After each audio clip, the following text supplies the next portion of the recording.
If cursing is a sign of intelligence, then these two are brilliant.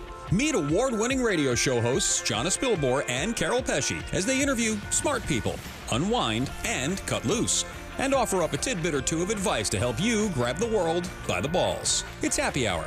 Live straight up, with a twist. Alcohol may or may not have been involved in the making of the show. Please watch responsibly. Welcome to Happy Hour with Jonna and Carol. I'm Jonna here with my co-host Carol. We have a fantastic show for you today, one that's actually really near and dear to my heart. We're going to be talking both of our hearts, yeah. That's true, and our guests' hearts. We're going to be talking about life after divorce, but in a positive light. And before we get there, let's thank our studio audience. Yeah, thank you so much to our studio audience for taking time out of your busy day to be here with us and support us and show interest in our project. We appreciate that very, very much from the bottom of our hearts.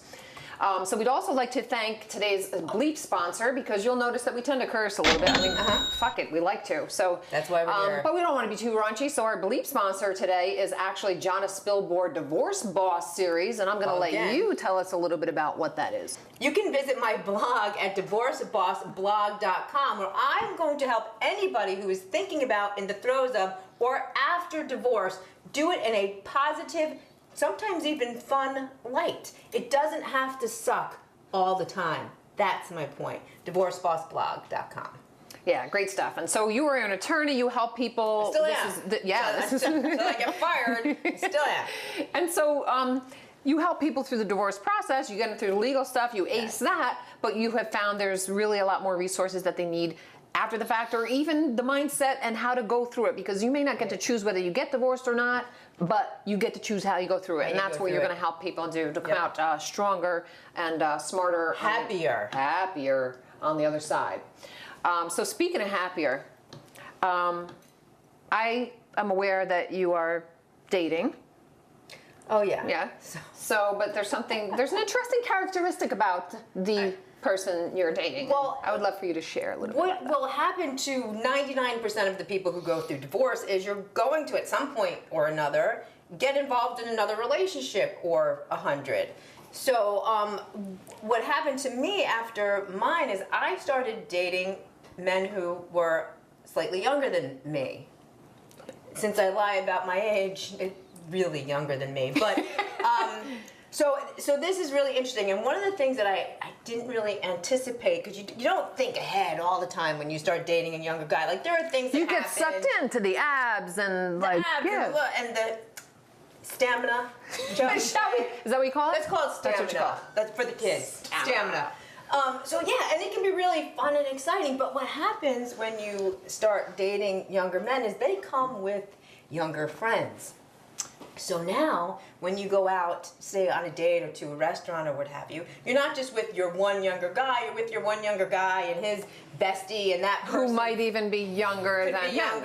And then that person's got a date who could be younger still, like, you know, can't bring guys home to her dorm quad, and, you know, it happens. So here's an issue that I just want people to know. While it's all fun and exciting if you decide to try to date younger people once you get divorced. Or marry one. You need to make sure that when you are out to dinner on a double date with your honey and his friends, that his friends don't start making out with each other. No. At the table. No. Because do you remember being like 20-something? I think we did, like, it happened. People made out wherever they wanted to. But when you're 29, you don't do that anymore, people. You don't do that. I remember doing that when I was about 15. There was an event at the high school, like after hours, and I was making out with somebody at the time, and a cop comes walking up real nonchalant and just said, "This is not the time or the place." And you were 15? I wanted to die. Something like that. You know what? No, copper, if you're watching this, 15 is the time and the place. Good point. 15 is exactly the time and the place. But 25 and above is not the time or the place. So your advice? There's a fancy restaurant in the middle of Manhattan where you're going to end up paying the bill because you're the only one who makes any money. Okay, I'm done. So how do you avoid this? What do you say to your younger one? Like, I appreciate that we're dating, but you can't bring anybody on a double date with us unless they're at least a certain age? Like, do you have a window? See, and then if you do that, then your younger man's going to be like, well, what fun are you? Right? I think you have to handle it the way I handled it recently. Which was I was sitting across from this couple, and the couple started making out at the table. And I wish I was there. I think I handled it by looking at them with a look that said this. Are you fucking kidding me? No. And I was the only one uncomfortable about it. I was the only Everybody one else is eating their uncomfortable soup or whatever, and you're like, And I think I ordered another martini, but I'm just saying, I don't think you can control it. You just need to be prepared for it. Just like if you started dating older people after your divorce, I'm sure there are things you have to be prepared for then too. I'm not even going to go there. I don't even want to go there either. Not going to do it. No. You know what? Go ahead, make out all you want. I'm good with that. All right, so let's get into our topic today. Yes. What we wanted to do, this show is about helping people live a better, happier life, plus us occasionally making assholes out of ourselves, which we're actually pretty good at. Pretty fucking good at. But we have with us here our very good friends Amy and April.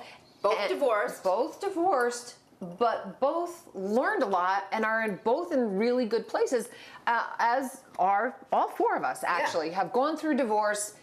Look, there's no two ways about it. Divorce fucking sucks when you're going. Whether you're the one who wants out, whether you want it doesn't, no matter what. It ain't fun. It doesn't have to suck. It doesn't have to suck. You're right. There's a way to go about it, but there's choices you make along the way. So we wanted to bring in some of our good friends, gal pals, and As proof that going through divorce can be tough in the moment. There are ways that John Spilborn can teach you to go through it better, but there are ways that you can focus on what you want and come out better, stronger, happier on the other side. So welcome. Welcome, Amy and April. Thank you. To the show. So both of you are divorced, right? And both of you are since remarried following your divorce, right? So I have a question because, I have hundreds of clients who are going through divorce. What is, in your opinion, the suckiest part about the process? About the process itself, not about the legal process of going through it. The legal process. Is the suckiest part? The entire thing. It is. Well, my work here is done. It's all, there's nothing that's good or bad about it. It is what it is. So, but the worst part is the legal process, is having to admit that we're here and this is what we have to do, whether you like it or not. And there's a whole bunch of people that are now going to look into our lives and going to see that we are in this fishbowl and we're completely exposed. So the exposure, I think, good or bad, whatever your marriage was, once you become divorced, whether or not you want it or you don't want it, you become exposed. And your entire past is exposed. Were there certain decisions for you personally along the way when you recognized, look, I'm here, this is happening, this needs to happen, that helped you keep your head on straight, your priorities straight, that helped you get through the process? My daughter. I knew you were going to say that. Yeah. So children, again, it's all very specific to your certain needs. It's like a pair of shoes. None of them all fit the same way. Divorce is a lot the same way it was for me. My daughter was my guiding force. She was always my target. How old was she at the time?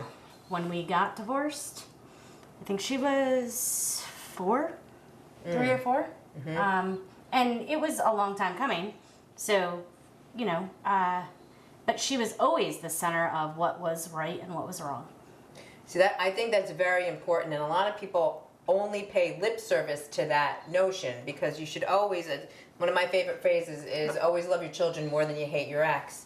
And don't use the children as a way to punish your ex during the divorce process, because number one, the kids don't deserve it. And number two, you are only going to make it more painful for everybody. Yeah. But a lot of people say that they're putting the children first, but they're not actually putting the children I first. have a really good piece of that was exactly my advice for everyone going through divorce is your children, for the first 5 years, your kids don't remember anything. So, a little bit of, a lot of bit of anything. But they're kids for far less of a time than they are adults. So they're going to remember in that 15 years, all of those things that you did in the meantime, when they turn 20, 21 years old, all of a sudden they become adults, and they remember what you did. So like How you it handled isn't yourself. there, and how you handled yourself. So like you have children for a very short time, and they're only little kids that you're allowed to influence for a very short time. At 20 years old or 21 years old, they're like, I don't agree with what you did, or do agree with what you did. So like, take advantage of that time. Like after 20 years old, you now know that you handled yourself 110%, and your kids are going to respect you because of it. I had someone say to me once, who had just found out that her husband wanted out of the divorce, and her email to me. Wanted out of the marriage or wanted out of the divorce? Wanted out of the marriage. She said that her husband asked for a divorce the day before, and she said, my children will be proud of how I do this. And I thought to have that presence of mind right from the beginning, powerful. So let's go to April. April, you had a bad experience, a marriage that didn't end well. Yes. Luckily, we did not have children at the time. But we had dated, I mean, it was one of those, I met him at 21, we got married at 25. So throughout my 20s, which is a very, that's where you grow the most, between 21 and 30. I would agree, a lot. Yeah, you just find yourself, you decide what direction you want to go in. He's very controlling. So at first it was, when you're that age and you're unsure of yourself, at first it's appealing. Oh, he cares about me. You look at that domination as appealing. I'm like, oh, he cares, he loves me, blah, blah, blah, blah. And then as we got married, it became less appealing. Right. Go figure. It became more, jealousy, domination. I don't want you to wear this. I don't want you to go see this person. I don't want you to go see that person. Your hair's too long, blah, blah, blah, blah. You wear too much makeup. It became much more of a controlling issue. Right. And so it took me a long time to change my mindset from this was, I found that so endearing to, wow, this guy's psycho. So it took me a long time to figure that out. And Did you initiate it? Yes. Initiate the divorce? Yes, I did. So, but in a case like that, where we are 5 different people from the time we're born to the time we hit 40, right? We really are. So when you realize that first it's all roses and sunshine, and then you decide, because you're getting older, that, look, I don't want to be controlled. I want to be me, and I want him to be him. Did you attempt therapy first? Yes. Or was it you did? Yes. And then failing that is when you said, I can't continue to And do this. he didn't think I had the guts to do it. To get divorced? Yes. He did you a favor. Yes. He did you a favor because you were like, man, watch this. He said, you can't do this. You'll never be smart enough to do that. You can't do that. And he went as far as to email my family and said, don't influence her. She can't make decisions on her own. My mother, my sister, do not do this. And so my sister came to me and she said, you need to know that he has zero, confidence in that he treats you like a 5-year-old, which I already knew, but she's somebody I needed confirmation of that. Most important thing you learned, having gone through a divorce, somebody's watching right now, maybe they're right in the middle of it, and it's not so fun. Most important thing you learned or piece of advice you would share to somebody else in Trust your gut. Always trust your gut. And I had that feeling.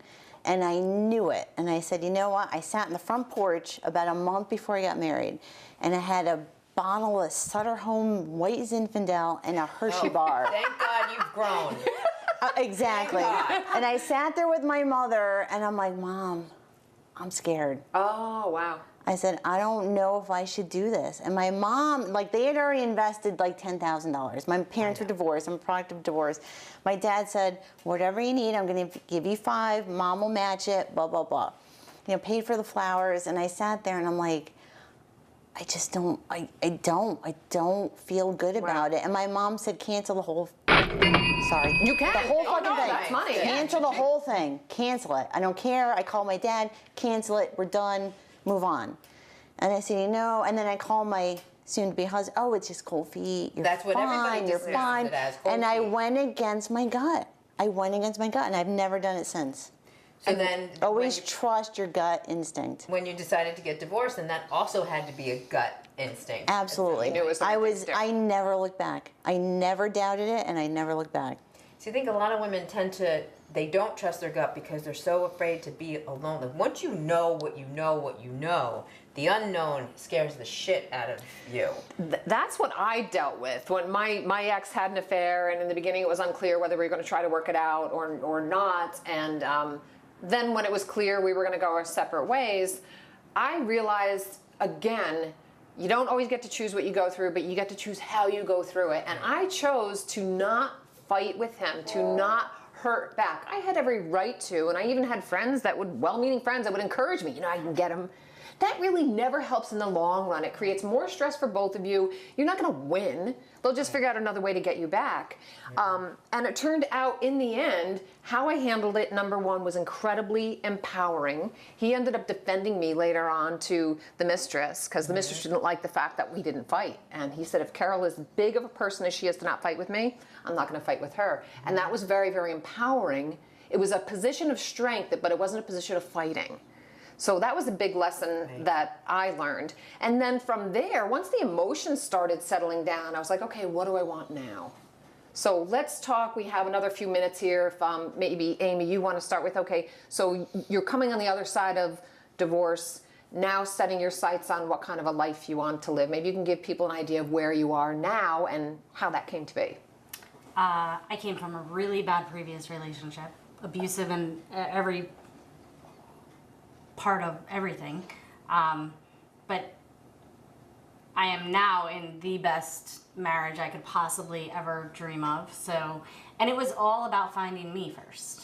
I think after a really bad divorce, the best thing you can do is take some time to find yourself, because, like with every tragedy, and divorce is a tragedy, whether you wanted it or you didn't. Divorce is a tragedy. With every tragedy, it's the same as the grieving process. You have to go through it, and part of that grieving process is knowing and becoming who you are, or who you're meant to be. And going from there. And I love, love, love that you just said that, because sometimes we're in the throes of that pain and our self-esteem is either on the floor or fucking non-existent, and we want something to fill that void so we feel validated again. So we want someone else in our life to help us feel better about ourselves, and that's really giving your power away. I get you get immediate relief by feeling wanted and needed again, but it's risky, because then now you're happy again because somebody's there, but then they go away and you're fucked again. So I love that you said that. I think it's so important. If you are coming out of a divorce and you're feeling the pain, we feel your pain. We've been there, but understand, getting in touch with who you are, what you like again. I remember that was one of the first questions a counselor asked me. It's like, now is your time to do what makes you happy. What makes you happy? The one thing I didn't have a clue. So I had to get in touch with that again. The one thing I don't agree with, as much as I love you, is I don't think divorce is a, quote, tragedy. I think it's an event. I think it's a life-changing event. It can be good, it can be bad, it can be indifferent, but it's not a tragedy in the sense of, well, I don't see it's tragic for you because you found yourself and now you're in the most awesome relationship ever. So I look at that as a positive. And in the end, absolutely. In the end, I don't think many people going through this situation, I think they'll agree with you. When you're going through it, it feels tragic, but it really isn't. Like one of the things I like to say is, divorce marks the end of your marriage, but it's also the beginning of the rest of your life. How do you want to start the beginning of the rest of your life? Oh, woe is me, or I'm fabulous. And where do you want your brain to stay? In the exactly that. In the past, it shouldn't have happened, and you're resisting the reality of just what is. It is. It happened. So what's next? So April, we're going to wrap up here shortly, but tell us a little bit about where you are now and what it took to get there. It took me, and you're right, it took me 10 years of dating, younger, older, and just finding myself. And that's what it was. Like, not living with somebody, not being a grasshopper and hopping into every other relationship. The very next thing. Yeah. Right. It was just like, you know what? I'm just going to take my time and walk through it and find out a little bit about what I can handle, what I want, what I don't want. And it took 10 years to get to that point. And then it was now? Oh my God. It's like, it's so easy. It's so easy. When you find, It's supposed to be easy. It is. Yeah, it's supposed to be easy. And that's a great message too, because most women are just scared to death that they don't want to find themselves. They don't want to be alone. There's comfort in what they know. I had a dog. And now I have 3 dogs. But it's, dogs. you know, it was a great comfort. It's like we go to the dog park, which is a great place to meet guys. But you know what? It was like, this is my time. This is my time to find out what I really truly want, and not me compromising for everybody else. Good for you. Powerful. Now you're in a happy place, and all of us are in our different situations in a much stronger, smarter. We're in a position to help other people even through this discussion. And you know, I tell people, as difficult as it was for me at the time, I'd do it all again to be where I am. What I have learned, what I have gained from it, where I am now, I would do it all again. And I think we should have. I don't want to, but I would. Right. I'm not asking for that. We should have you ladies back again for a future show, because I think another thing I want to talk about is the scariness of being financially unstable, which also prevents people from moving forward with divorce when they know that when their gut's telling them to, and how to overcome that. A whole other show, but you guys will come back for that, because we have free champagne. We like to talk, and we like to drink, and we like to curse. These are our sisters from another mister. All right, but thank you guys so much for coming. I know it's very personal, some of the stuff we're talking about, and we're going to do people some good by sharing our stories. I think we help each other when we do that, so thank you so much for being here. And enough of the serious stuff. Let's get a little silly, and here's time for our On the Loose.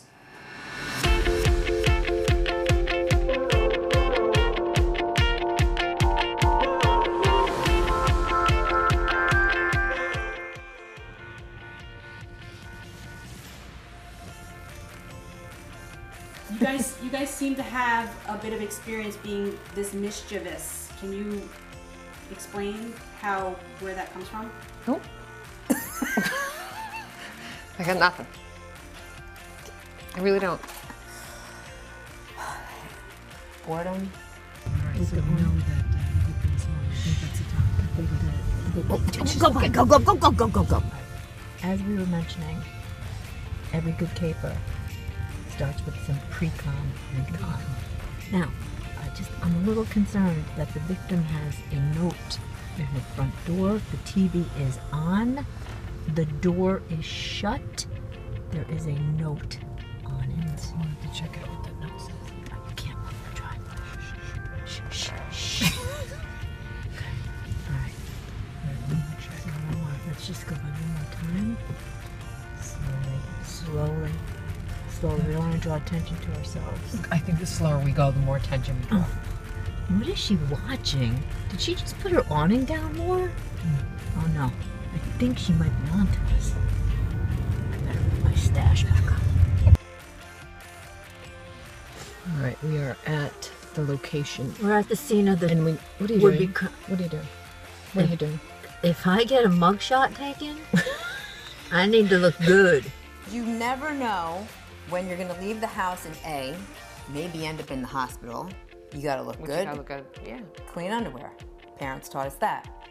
Or you never know when you're going to leave the house and get arrested. Mugshot. You want that?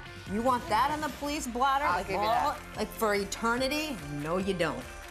Like, this whole thing is going to be fixed by that. That reminds me. We need to talk about this. If we do get arrested, what's your fake name gonna be? Jonah Spielborg. No. You need a better fake name. Cat Baloo. That's good. I'm Fifi LaRue. Okay? Cat Baloo and Fifi LaRue. You call me Cat, you call me Fifi. Right, we don't Fifi. crack. We do not crack, no Right. matter what. Alright, let's move. Let's roll it. Roll it. Oh, maybe I should take my seatbelt off. We're safe, cat burglars.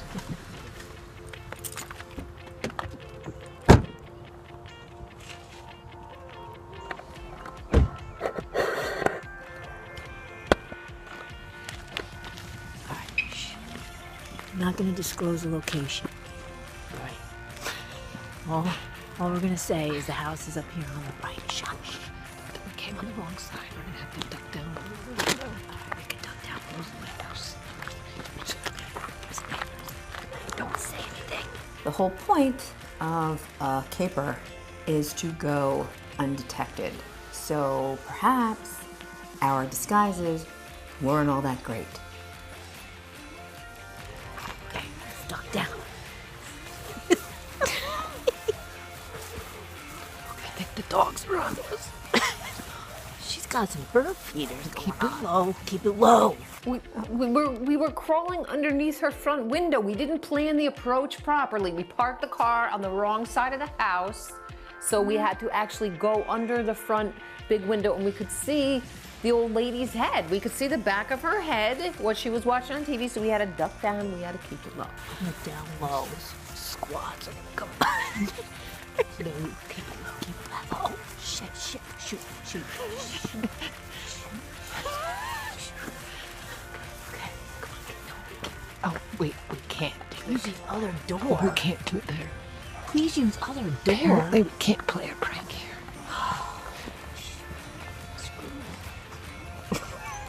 It's important to be courteous when you're harassing the elderly. My mom raised me right. Oh no, there's another note. There's another note. I don't think it's a note, it's a picture. Oh, look at this. I don't think this lady's too friendly. This is what we have come across.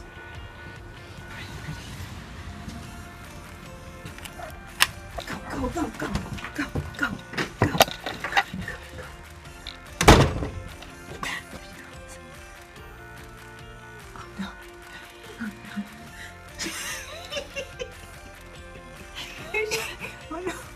She's locking us out.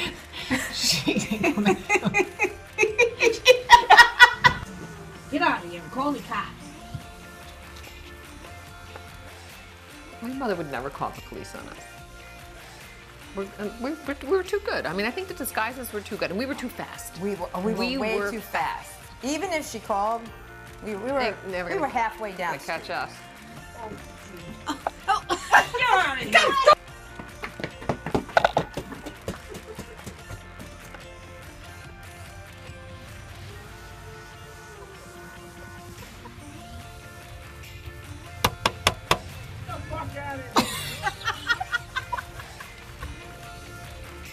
Mission fucking accomplished.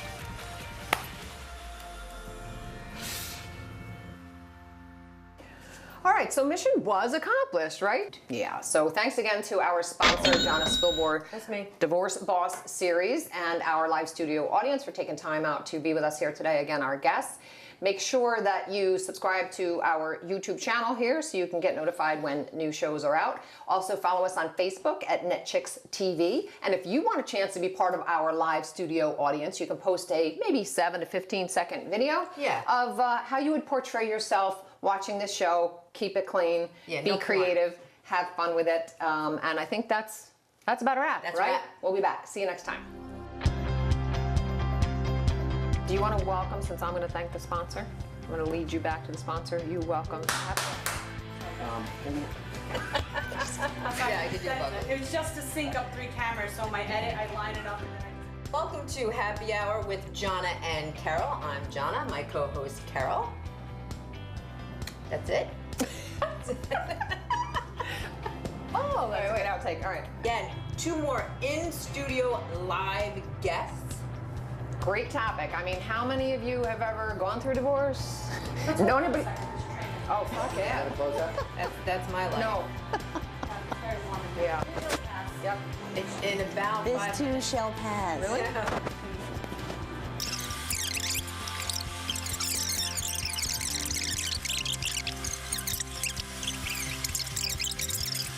I gotta get back to her today. Wow. They're about a mile long. Going. Train coming around, and we got all day. Train kept it rolling. Not that we got 3 cameras on us and a show to do here, but just take your time. When I'm watching TV in my bedroom and that thing goes by, you have to turn the TV up or you will not hear it. It's weird.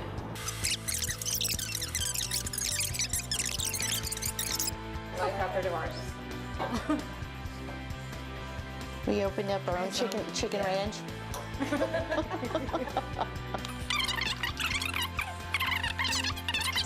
How do we get on this topic as well? Courthouse chicken ranch, it just was a natural progression of downward spiral.